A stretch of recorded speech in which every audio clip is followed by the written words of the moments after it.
रायजोनि नारें खमला बादि काश्मीरनि आपेल फिथाइ बादि भुटान रायजोनि नारें खमला बादि काश्मीरनि आपेल फिथाइ बादि जारौ नोंनि खावलाया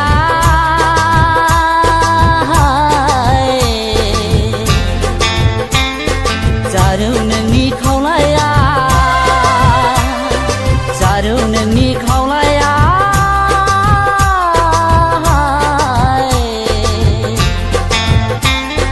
जारौ नोंनि खावलाया भुटान रायजोनि नारें खमला बादि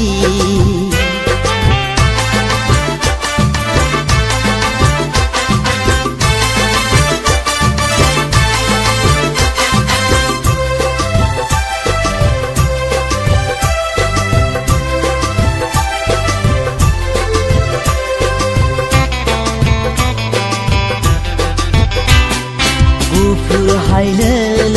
खानाय रुम्बा आदै मदद गन्थं जंजि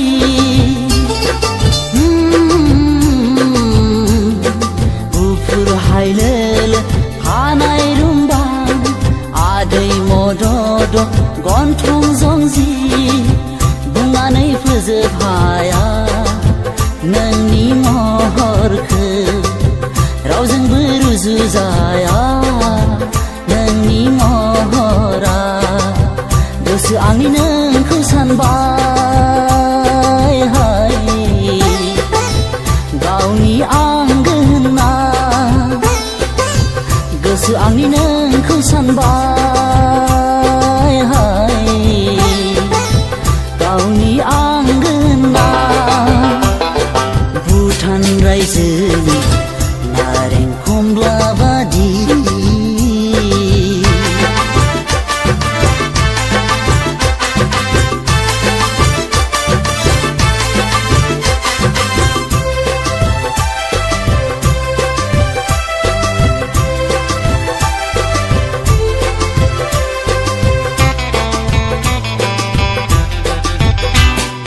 नोंदि नङा सना मालाय बादि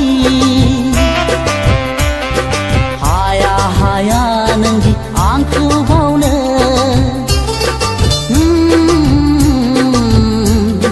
नोंदि नङा सना मालाय बादि हाया नोंदि आंखौ बावनो सानैजों जुलि जागोन बे जोनोमाव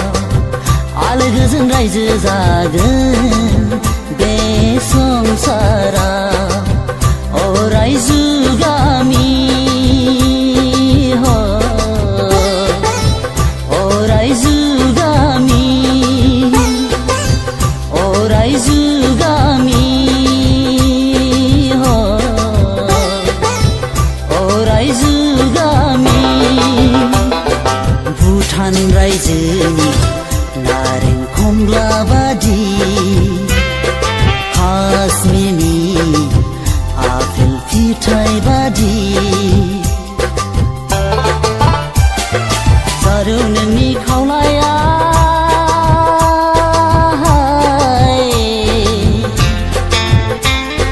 जारौ नोंनि खावलाया जारौ नोंनि खावलाया